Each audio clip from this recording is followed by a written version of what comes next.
Now, we are standing by to take you live to Utah, where US officials are giving an update on the manhunt for Charlie Kirk's killer.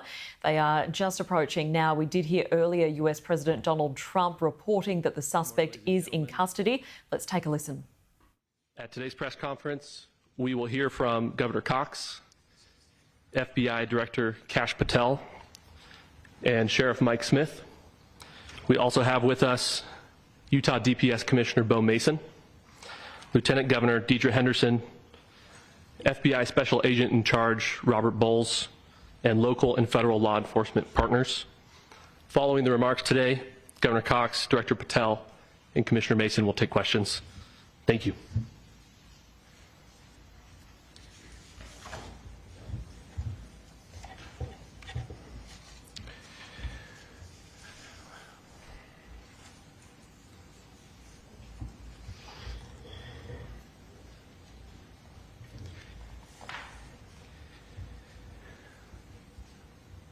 Good morning, ladies and gentlemen. We got him. On the evening of September 11th, a family member of Tyler Robinson reached out to a family friend who contacted the Washington County Sheriff's Office with information that Robinson had confessed to them or implied that he had committed the incident. This information was relayed to the Utah County Sheriff's Office and scene investigators at Utah Valley University. This information was also conveyed to the FBI. Investigators reviewed additional video footage from UVU surveillance and identified Robinson arriving on UVU campus in a gray Dodge Challenger at approximately 8:29 a.m. on September 10th, in which he is observed on video in a plain maroon t-shirt, light-colored shorts, a black hat with a white logo, and light-colored shoes. When encountered in person by investigators in Washington County on September 12th in the early morning hours, Robinson was observed in consistent clothing with those surveillance images. Investigators interviewed a family member of Robinson who stated that Robinson had become more political in recent years. The family member referenced a recent incident in which Robinson came to dinner prior to September 10th, and in the conversation with another family member, Robinson mentioned Charlie Kirk was coming to UVU. They talked about why they didn't like him and the viewpoints that he had. The family member also stated Kirk was full of hate and spreading hate. The family member also confirmed Robinson had a gray Dodge Challenger. Investigators identified an individual as the roommate of Robinson. Investigators interviewed that roommate, who stated that his roommate, referring to Robinson, made a joke on Discord. Investigators asked if he would show them the messages on Discord. He opened it and showed several messages to investigators and allowed investigators to take photos of the screen as each message was shown by Robinson's roommate. These photos consisted of various messages, including content of messages between the phone contact name Tyler with an emoji icon and Robinson's roommate's device. The content of these messages included messages affiliated with the contact Tyler, stating a need to retrieve a rifle from a drop point, leaving the rifle in a bush, messages related to visually watching the area where a rifle was left, and a message referring to having left the rifle wrapped in a towel. The messages also refer to engraving bullets and a mention of a scope and the rifle being unique. Messages from the contact Tyler also mentioned that he had changed outfits. I know there's been speculation as well as to the writing on those casings, those bullet casings, and I believe we have that as well, and I will share that with you now. So the area north of Campus Drive Road where the suspect crossed over, you saw some of that in the video that we released last night, consists of a grassy area with trees on the edge of the UVU campus. Investigators discovered a bolt-action rifle wrapped in a dark-colored towel. The rifle was determined to be a Mauser Model 98 30-06 caliber bolt-action rifle. The rifle had a scope mounted on top of it.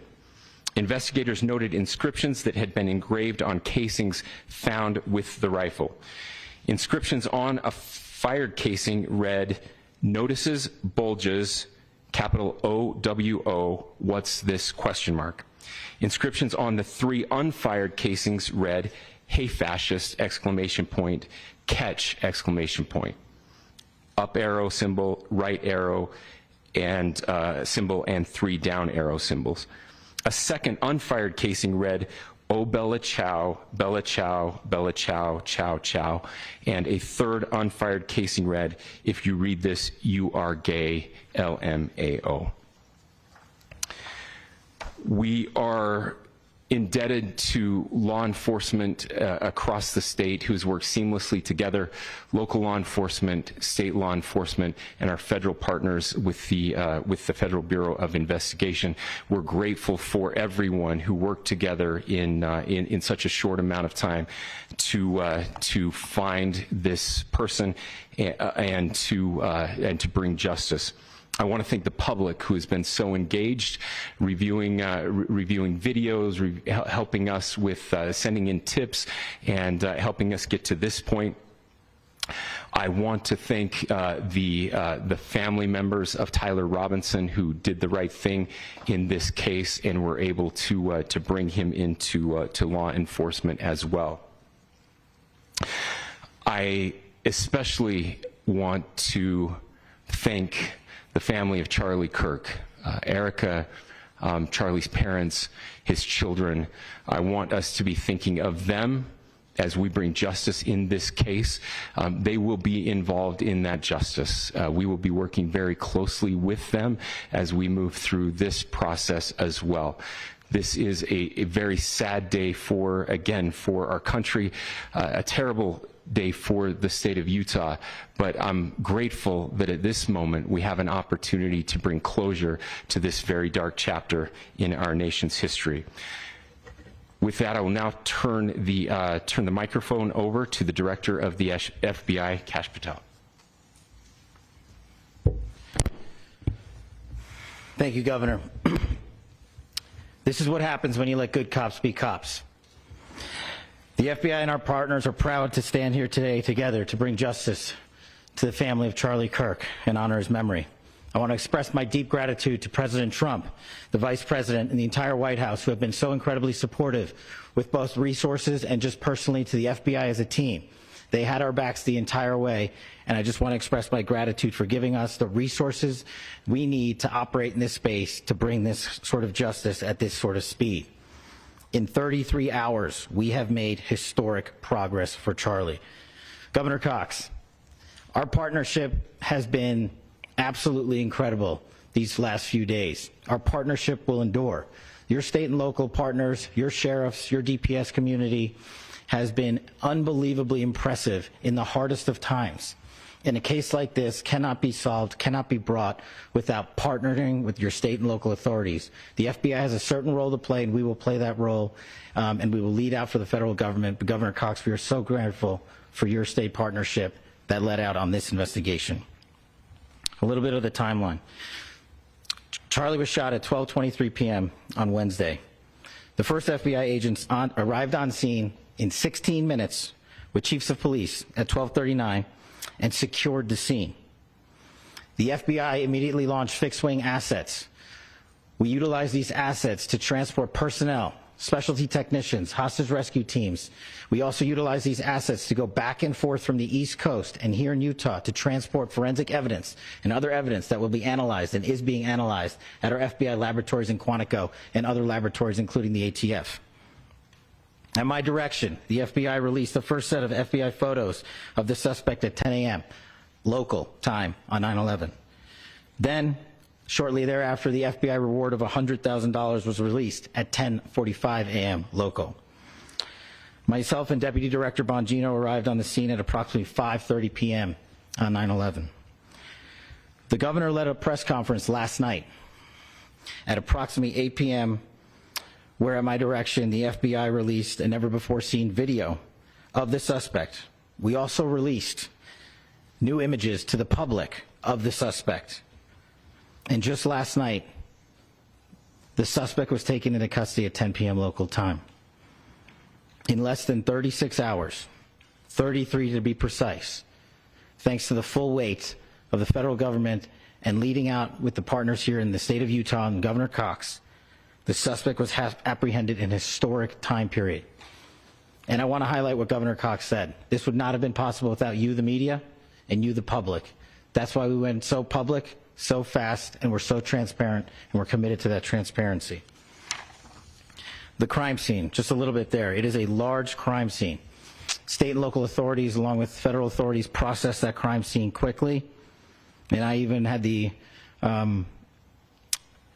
ability to walk through that crime scene and walk through the steps the suspect took to learn more about what was needed and what resources we needed to bear to create a full picture for the FBI and leadership back in Washington.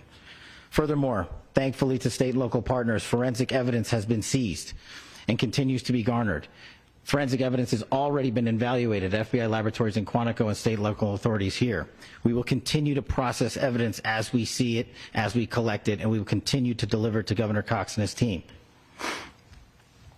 Last night, we had a total of approximately 7,000 leads.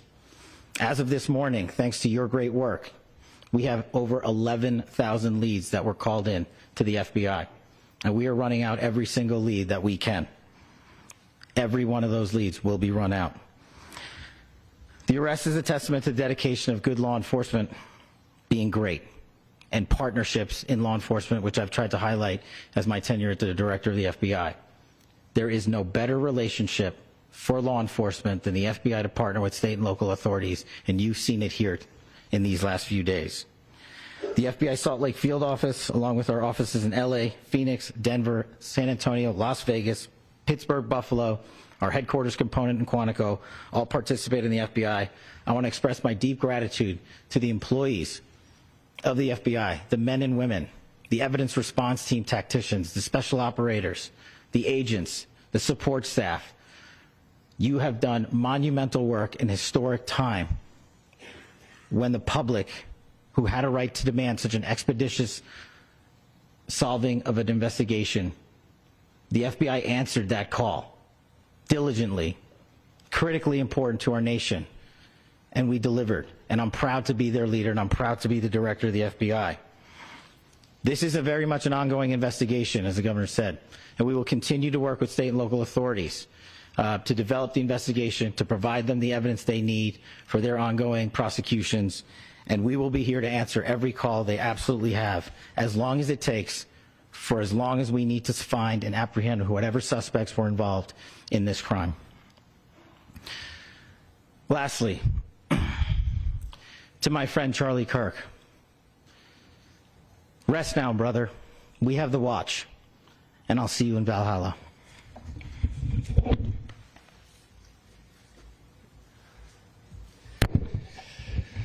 Thank you, and good morning. I would just like to take a few minutes as the sheriff to express my gratitude for everybody who has played a part in this investigation. As you know, it's been a vast, a complicated, and a very, very fast-paced investigation. You're looking at people standing up here who are running on, if they got an hour's sleep in the last couple of days, they're probably lucky. It has been very taxing. It has been so impressive, speaking on behalf of the local law enforcement, to see the cooperation that we've seen in this type of case. Across the state, sheriffs, chiefs, our state partners have stepped up and have come to the call on anything that we needed. Our county chiefs have been phenomenal. Our Utah County Attorney, Jeff Gray, who's standing up here with us, has been phenomenal in leading us through this investigation. I would like to thank the federal government for their resources, their assets. Our local team here, our FBI team, has been extraordinary in helping us work through this and bring this person to justice. Most of all, I would like to thank the public, and specifically, I would like to thank the public who turned to prayers and who turned to positiveness for us. I would like to thank them on behalf of the law enforcement community, because we needed those prayers That's what we needed to get through this. We needed your support, and you gave it to us. We needed your patience, and you gave it to us. And I would like to thank you for the Kirk family, because that's what they need, is your support and your prayers, and that will get us through all of this. So thank you, everybody, for everybody that have stepped up. We've had such a phenomenal response to this. Thank you.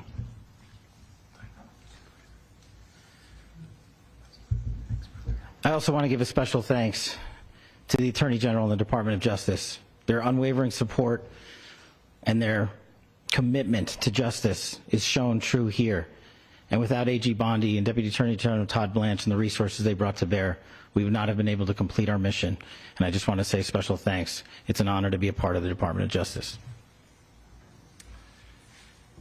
Thank you again to our incredible law enforcement team who has worked so hard. Sheriff, I got a solid 90 minutes last night, so I'm probably the most well-rested person up here. Ladies and gentlemen, I get the microphone, so I hope you'll permit me a moment just to share a few more thoughts about where we are and how we got here, and maybe a little bit of where we go from here. I don't want to get too preachy, but I think it's important that we, with eyes wide open, understand what's happening in our country today.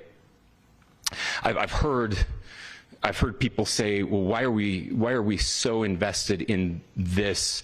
There's violence happening all across our country.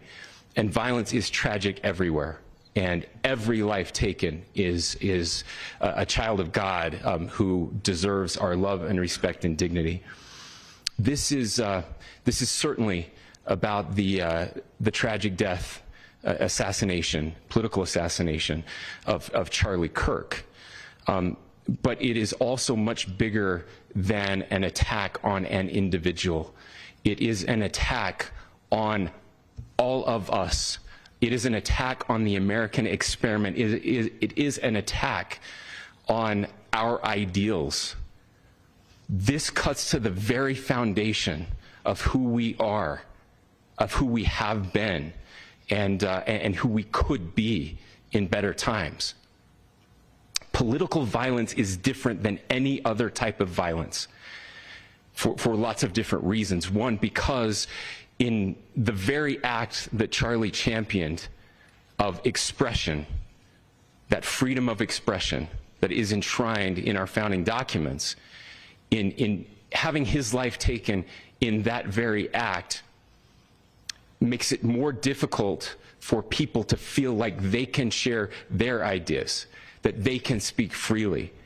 We will never be able to solve all the other problems, including the violence problems that people are worried about, if we can't have a clash of ideas safely and securely. Especially those ideas with which you disagree. That's why this matters so much.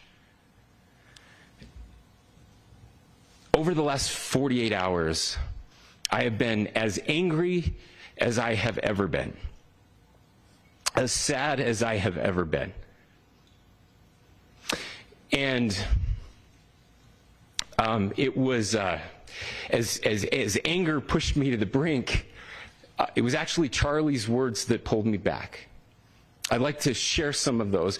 And specifically right now, if I could, I need to talk to the young people in our state, in my state, and all across the country.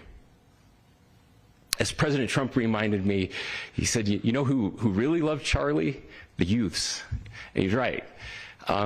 Young people loved Charlie, and young people hated Charlie. And Charlie went into those places anyway. And these are the words that have helped me.